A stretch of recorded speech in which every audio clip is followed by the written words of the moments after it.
മലയുടെ മുകളിൽ ഒരു ചെറിയ കൊച്ചു മിനാരം പോലെ അടയാളപ്പെടുത്തിയിട്ടുണ്ട് അല്ലേ? കണ്ടിട്ടുണ്ടാവും. ഇസ്മായിൽ നബി ഇറക്കം കിടത്തിയ സ്ഥലം. ചിരിച്ചു കിടത്തിയപ്പോ വനാദൈനാഹു അയ്യാ ഇബ്രാഹീം, അല്ലാഹു വിളിച്ചു പറഞ്ഞു, ഇബ്രാഹീമേ ഖദ് സദ്ദഖത റുയാ, നിങ്ങൾക്ക് സ്വപ്നമായി തന്ന ദിവ്യബോധനം നിങ്ങൾ സത്യസന്ധമായി പുലർത്തിയിരിക്കുന്നു. ഇന്നാ കദാലിക നജ്സിൽ മുഹ്സിനീൻ, നല്ല ഒരു ഉപ്പയും നല്ലൊരു മോനുമാണ് നിങ്ങൾ. നിങ്ങൾക്ക് ഞാൻ, അല്ലാഹു പറയുന്നു, നിങ്ങൾക്ക് ഞാൻ ഇഹ്സാൻ പകരമായി നൽകുന്നു, നിങ്ങൾക്ക് ഞാൻ പ്രതിഫലം നൽകുന്നു. വല്ലാത്തൊരു ഭാഗ്യമാണ്.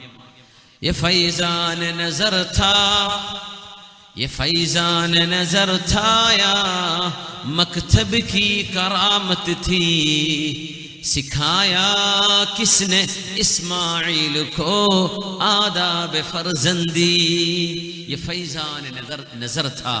ഇതൊരു ദിവ്യ കടാക്ഷമായിരുന്നു, ഇതൊരു ദിവ്യ നോട്ടമായിരുന്നു.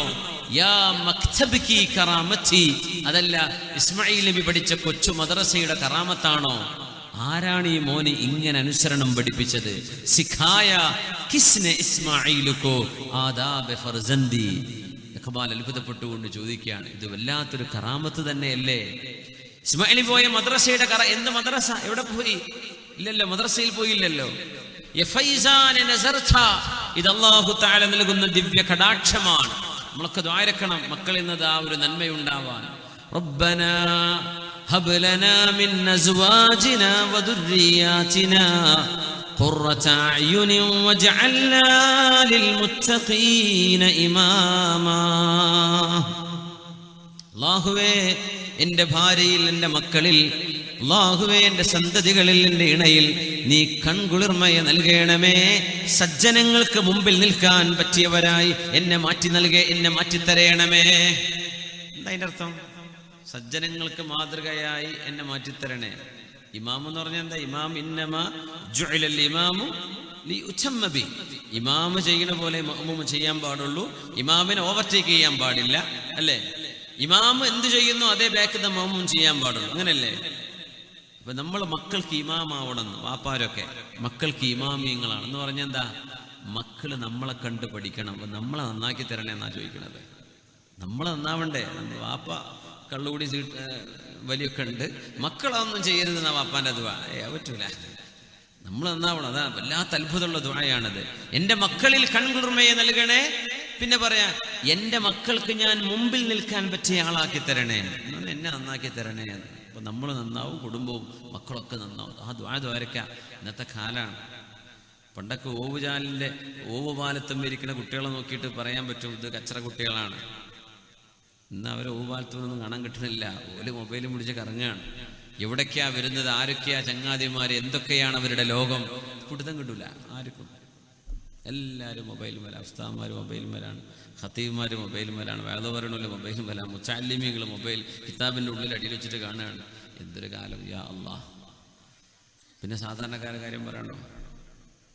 വജഅൽനാ ലിൽമുത്തഖീന ഇമാമ. അല്ലാഹുവിനോട് ദുആരക്കന്നെ, ഉമ്മയും വാപ്പിയിരുന്നിട്ട് ദുആരക്ക, മക്കൾ ദുആരക്ക, നമ്മളൊക്കെ ദുആ ചെയ്യുക. അല്ലാഹു മക്കളിൽ കൺകുളിർമയെ നൽകട്ടെ.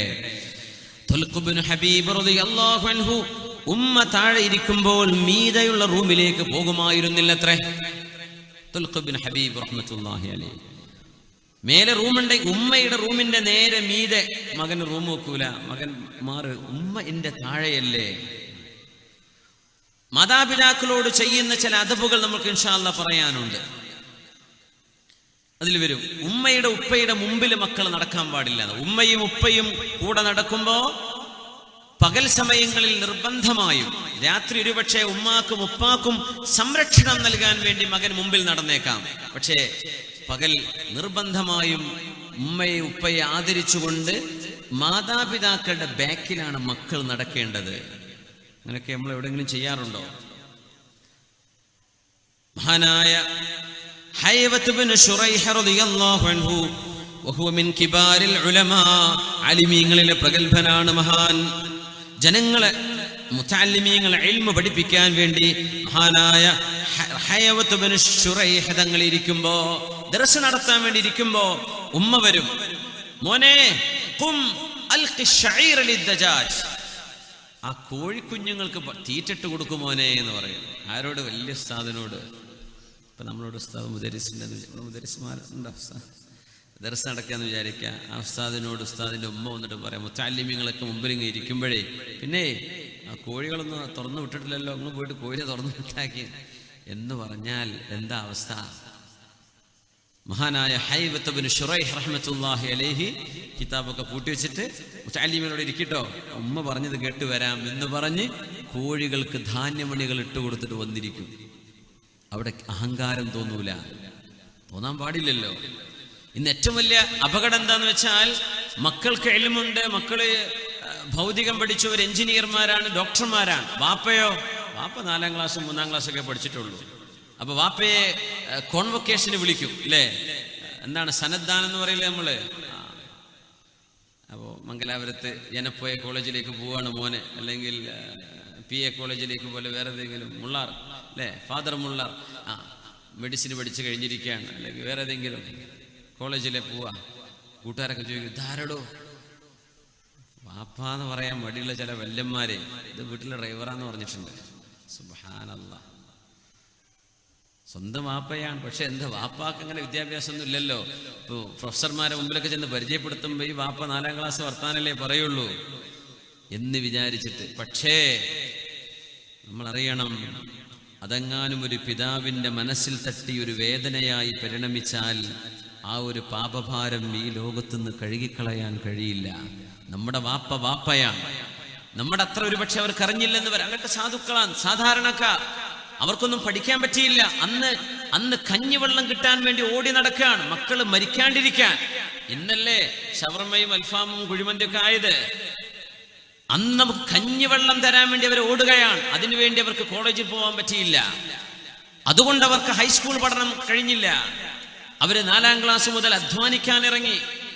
60-70 കിലോമീറ്റർ നടന്ന് മംഗലാപുരത്തേക്കും അതിനപ്പുറത്തേക്കും മരക്കച്ചവടത്തിനും അല്ലാത്തതിനും കന്നുകാലികളെ കൊണ്ട് യാത്ര പോവാൻ, കൊച്ചുമക്കളെ പോറ്റി വളർത്താൻ. ആ ഉമ്മയെ ഉപ്പയെ എൻ്റെ ഉമ്മയാണ്, എൻ്റെ ഉപ്പയാണ് എന്ന് സ്നേഹത്തോടെ പറയാൻ നമ്മളെ കൊണ്ടാവില്ലെങ്കിൽ എന്ത് ഡോക്ടറേറ്റാ, എന്ത് PhD? ദഖൽതു സമ്മത ജാഹിലൻ മുതവാദിഅൻ വഖറജ്തു മിൻഹാ ജാഹിലൻ ദുക്തൂറാ. അങ്ങനത്തെ ഡോക്ടറേറ്റാണ് ഇന്നത്തെ കാലം. കോളേജൊക്കെ പോകുമ്പോൾ നല്ല ജാഹിലാണ്, മുതവാദിഅൻ, വിനയമുള്ള ജാഹിലായിട്ടാ കോളേജിൽ പോണത്. ജാഹിലായ ഡോക്ടറേറ്റ് കിട്ടിയിട്ട് അങ്ങോട്ട് വരുന്നത്. കാരണം ദുക്തൂർ ഡോക്ടറേറ്റ് കിട്ടിയിട്ടുണ്ട്, ആള് ജാഹിലാണ്, ഒന്നും പഠിച്ചിട്ടില്ല. ഇന്നത്തെ പല അവസ്ഥകളും അങ്ങനെയാണ്. ഒരു കവി പറയേണ്ടത്, ഡോക്ടറേറ്റ് എടുത്ത് വരിക എന്ന് പറയുമ്പോൾ നമ്മൾ വിചാരിക്കും ഭയങ്കര ആലിമായിട്ടുണ്ട്, ജാഹിലാണ്. പക്ഷെ ഒരു കാര്യം, പോകുമ്പം വിനയുള്ള ജാഹിലായിരുന്നു, ഇപ്പൊ വരുമ്പോ ഞാൻ ഡോക്ടറാന്നുള്ള വലിയ വമ്പ് പറയുന്ന അഹങ്കാരിയായ ജാഹില. ഈ ഒരു വ്യത്യാസം ഉണ്ടായിട്ടുള്ളൂ. ദഖൽതു സമ്മത ജാഹിലൻ മുതവാദിഅ വഖറജ്തു മിൻഹാ ജാഹിലൻ ദുക്തൂറാ. അങ്ങനത്തെ ദുക്തൂർമാരാ ലോകത്തുള്ളത്. അള്ളാഹു കാത്തിരക്ഷിക്കട്ടെ. ഉമ്മയെ ഉപ്പയെ തിരിച്ചറിയാൻ കഴിയാത്തവർക്ക് എന്ത് പഠനം, അതെന്ത് ജ്ഞാനം. അതുകൊണ്ട് തന്നെ ആയിരക്കണക്കിന് ശിഷ്യന്മാർ മഹാനായ ഹൈവത്ത് ബിൻ ശുറൈഹ് റഹ്മത്തുള്ളാഹി അലൈഹിയുടെ മജ്ലിസിൽ ഇരിക്കുമ്പോ, മോനെ കോഴിക്കുഞ്ഞുങ്ങൾക്ക് ഭക്ഷണം ഇട്ട് കൊടുക്ക്, തീറ്റ ഇട്ട് കൊടുക്ക് എന്ന് തന്റെ പ്രിയപ്പെട്ട മാതാവ് എന്ന് പറയുമ്പോ, ആയിരക്കണക്കിന് വരുന്ന ശിഷ്യഗണങ്ങളോട് മക്കളെ ഒന്ന് ഇരിക്കണം, എൻ്റെ ഉമ്മാക്ക് ഞാൻ ഉത്തരം കൊടുക്കട്ടെ എന്ന് പറഞ്ഞ് കോഴിക്കുഞ്ഞുങ്ങൾക്ക് തീറ്റ ഇട്ട് കൊടുക്കാൻ മഹാനവറുകളുടെ ജ്ഞാനം തടസ്സമായില്ല. ഒന്നും പഠിച്ചിട്ടില്ലാത്ത പ്രിയപ്പെട്ട ഉമ്മയാണത്. ഉമ്മാക്ക് വലുത് കോഴിക്കുഞ്ഞുങ്ങളെ വളർത്തലാണ്. ഈ മുമ്പിലിരിക്കുന്ന ആയിരക്കണക്കിന് കുഞ്ഞുങ്ങൾ ഇനി വരാൻ പോകുന്ന പണ്ഡിതന്മാരാണ്. ഉമ്മാക്ക് അതൊന്നും അറിയില്ല. ഉമ്മാക്ക് വലുത് ആ കന്നുകാലികളും ആടും കോഴിയൊക്കെ തന്നെയാണ്. മോനെ കോഴിക്ക് തീറ്റിട്ട് കൊടുക്കുക. ആരോട്? മഹാനായ ഹൈവത്ത് ബിൻ ശുറൈഹ് റഹ്മത്തുള്ളാഹി അലൈഹിയോട്. എഴുന്നേറ്റു പോകും. ഇതാണ് ജ്ഞാനം, അതാണ് പഠനം എന്ന് പറയുന്നത്, അതാണ് ജ്ഞാനം. മഹാനായ ഇബ്നു അബീ ബുറൈദ റളിയല്ലാഹു അൻഹു പറയുന്നുണ്ട്, സമിഅ്തു അബീ യുഹദ്ദിഥു അന്നഹു ഷഹിദ ഇബ്നു ഉമർ വറജുലുൻ യമാനിയുൻ യതൂഫു ബിൽ ബൈതി ഖദ് ഹമല ഉമ്മഹ്. ഇബ്നു ഉമർ റളിയല്ലാഹു അൻഹുവിന്റെ മുമ്പിലുണ്ടായ ഒരു അനുഭവമാണത്. അത് കാണുന്നത് മഹാനായ അബൂ ബുർദ റളിയല്ലാഹു അൻഹു. ഒരാൾ യമനിൽ നിന്ന് ഉമ്മയെ കൊണ്ടുവരാൻ ഉംറ ചെയ്യാൻ. ഉംറയോ ഹജ്ജോ മത്താഫിൽ വന്നിട്ട് യമനിന്നേ ഉമ്മാനെടുത്തിട്ടാ വരുന്നത്. യമനിന്ന് ഞാൻ ചോദിക്കട്ടെ, നമ്മൾ സാധാരണ ഉംറക്കൊക്കെ പോകുമ്പോഴേ താമസിക്കുന്ന റൂമിൽ നിന്ന് മത്താഫൊക്കെ ഉമ്മാനെ തോളിച്ച് കൊണ്ടുവരാൻ പറ്റുമോ? പോകട്ടെ, തവാഫൊക്കെ നമ്മൾ വിചാരിക്കും നല്ല സുഖമുള്ള ഏർപ്പാടാണെന്ന്. 2 മണിക്കൂർ 3 മണിക്കൂറൊക്കെ കൊടുക്കും ചില നേരം, ഒരു 7 ഷൗത്തങ്ങോട്ട് കിടക്കാൻ. നമ്മൾക്ക് ഒറ്റക്ക് നടക്കാൻ കഴിയില്ല. ഒരു കുഞ്ഞിനെടുത്ത് നടക്കാൻ നമുക്ക്, ഒരു കുഞ്ഞിന് ഉംറ ഉണ്ടെങ്കിൽ എന്ത് പ്രയാസം തോന്നുന്നുണ്ട്. ഒരു ഉമ്മാക്ക് സ്വന്തം ഉംറക്ക് ചെയ്യണം, തവാഫ് എന്നിട്ട് കുഞ്ഞിന് വേറെ ചെയ്യണം. ഒരു കുഞ്ഞിനെടുത്ത് നമുക്ക് നടക്കാൻ പറ്റുന്നില്ല. ആ സമയത്താണ് യമനിൽ നിന്ന് ഉമ്മയെ തോളിൽ വെച്ച് വന്ന ഒരാൾ, തവാഫ് ഉമ്മയെ തോളിൽ വെച്ചിട്ട് ഉമ്മാക്ക് വേണ്ടി ചെയ്യാൻ. അന്ന് ട്രോളിയോ വീൽ ചെയർ ഒന്നും ഇല്ലല്ലോ. ഉമ്മയെ തോളിൽ വെച്ചിട്ട് സഅയ് ചെയ്യുന്നു. മക്കക്കാരനായ അബ്ദുല്ലാഹി ഇബ്നു ഉമർ റളിയല്ലാഹു അൻഹു അവരെ മുഹാജിറായ സ്വഹാബിയാണ്. തങ്ങളുടെ കാലശേഷം മക്കയിൽ വന്നു. മക്കയിലെ ശുഹദാ എന്ന സ്ഥലത്താണ് ഇബ്നു ഉമർ എന്നവർ അന്ത്യവിശ്രമം കൊള്ളുന്നത്. ആ മഹാൻ എനിക്ക് സിയാറത്ത് ചെയ്യാൻ പറ്റി 2 ആഴ്ച മുമ്പ്. ഇബ്നു ഉമർ റളിയല്ലാഹു അൻഹു അല്ലാഹുവിന്റെ റസൂലിന്റെ സ്വഹാബികളിൽ മുത്തബിഉ സുന്നയായ മഹാൻ. ഞാൻ മരണപ്പെട്ടാൽ എന്റെ ഖബറിന്റെ അടുത്ത് വന്ന് ഖുർആൻ ഓതണമെന്ന് വസിയത്ത് ചെയ്തിരുന്ന ഇബ്നു ഉമർ റളിയല്ലാഹു അൻഹു. ശുഹദാ എന്ന് പറയുന്ന സ്ഥലമുണ്ട് മക്കയിൽ. മാഷാ അല്ലാഹ്, അവിടെ അന്ത്യവിശ്രമം കൊള്ളുകയാണ്. ആ മഹാൻ മക്കയിലുണ്ട്. ഉമ്മയെ തോളിൽ വെച്ച് ഉംറ ചെയ്യാൻ കൊണ്ടുവന്ന യമനിയായ ആള്. ഇബ്നു ഉമർ അതറാനി ജസൈതുഹാ, ഇബ്നു ഉമറേ, ഞാൻ എൻ്റെ ഉമ്മയോട് ചെയ്യേണ്ട ഉത്തരവാദിത്വം ചെയ്തിട്ടുണ്ടോ? അതൊക്കെ പോരെ? ഉമ്മാക്ക് ഉപകാരം ചെയ്യണം എന്നൊക്കെ പറഞ്ഞതേ ഈ തോളിലേറ്റ് നടക്കണതൊക്കെ പോരേ എന്നാ ചോദ്യം. ഇല്ല.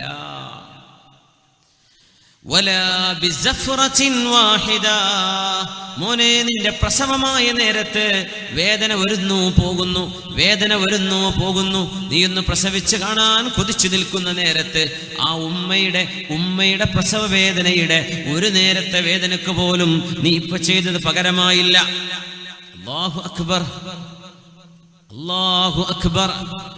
ഉമ്മയെ ചുമലിൽ കൊണ്ടു നടന്നിട്ട് തവാഫും സഅയും ചെയ്തിട്ട് യമനിൽ നിന്നൊരു നീളം 1000ഓളം കിലോമീറ്റർ യമനിൽ നിന്ന് ഉമ്മയെ തോളിൽ വെച്ച് കൊണ്ടുവന്നിട്ട് മാസങ്ങളെടുത്ത യാത്രക്കൊടുവിൽ ഇബ്നു ഉമർ റളിയല്ലാഹു അൻഹുവിനോട് ചോദിക്കുന്നു, ഇബ്നു ഉമറേ, എൻ്റെ ഉമ്മയോട് ചെയ്യേണ്ട ഉത്തരവാദിത്വം ഞാൻ ചെയ്തു കഴിഞ്ഞിട്ടുണ്ടോ?